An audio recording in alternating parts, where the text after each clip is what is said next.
안녕하십니까? 패션 오구입니다.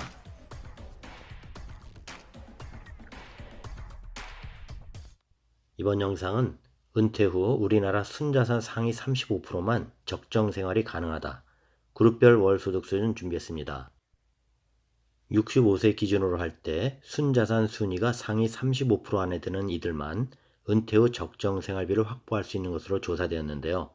그러니 자산 순위 하위 65%는 생활비를 마련하려면 지속적으로 일을 해서 모자라는 돈을 보충해야 한다는 것이죠. 자, 그럼 하위 그룹부터 시작합니다. 하위 그룹은 소득 수준이 하위 65에서 85% 수준입니다. 순자산 보유액은 3억 원 이하이고요. 이들의 월간 노후 소득은 100만 원대 그칠 것으로 예상됩니다. 그마저도 기초연금이 뒷받침됨으로써 가능한 것으로 분석되고 있습니다. 이 그룹에 속한 사람들은 은퇴 전의 낮은 소득 수준으로 인해 국민연금 수령액도 적을 뿐만 아니라 부동산 자산도 부족해서 은퇴 후 소득이 적을 수밖에 없습니다. 그래서 최소 생활비에도 못 미치는 월 소득으로 인해서 노후 빈곤에 빠질 위험이 매우 높은 그룹입니다. 그럼 이들보다 다소 형편이 나은 중위 그룹, 소득 수준이 40에서 60%, 이 사람들은 노후 소득이 월 150에서 200 수준에 이를 것으로 예상됩니다. 이들도 기초연금이 뒷받침돼서 이만큼 가능한 것이고요. 이들 또한 적정 생활비를 확보하지 못함으로써 불안한 노후를 보낼 가능성이 매우 높습니다. 이 그룹의 가구당 평균 총 자산은 5억 원 전후입니다. 물론 부채 포함해서이죠. 순자산으로 하면 50%가 되는 커트라인이 4억 1천만 원이고 평균 순자산은 4억 7천 정도입니다. 이 그룹은 건강이 허락할 때까지 일을 찾아서 생활비에 보태며 살고 있다 봐야 하겠죠. 반면 평균 순자산이 5억 원 이상에 달하는 상위 그룹, 소득 수준이 15에서 35%, 이 그룹은 노후에도 적정 생활비를 충분히 확보할 수 있을 것으로 분석됩니다. 이들 그룹에 속한 이들은 은퇴 전 소득이 비교적 높았던 만큼 국민연금 수령액만 월 평균 110만 원 받는 것으로 조사됩니다.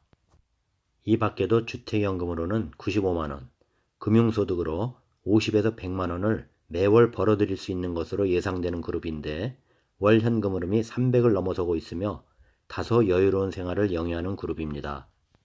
자, 연령이 어느 정도이든 부동산 자산이 상중 하위 모든 그룹의 노후 생활을 좌우하는 중요한 요인입니다.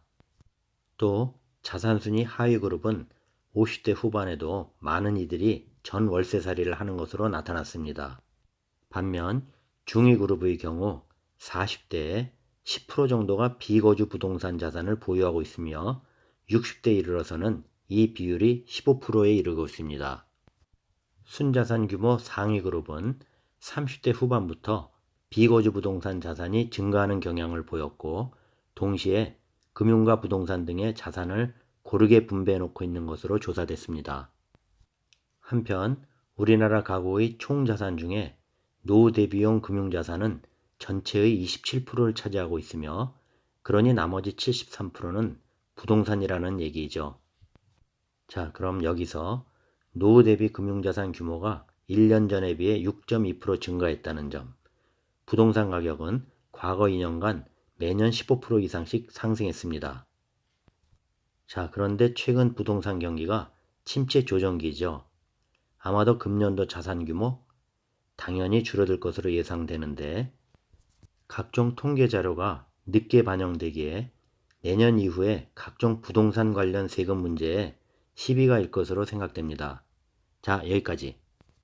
은퇴 후 우리나라 순자산 상위 35%만 적정 생활비가 가능하다. 그룹별 소득 수준 알아봤습니다. 참고되셨나요? 구독, 좋아요 부탁드립니다. 다음 영상까지 안녕히 계십시오.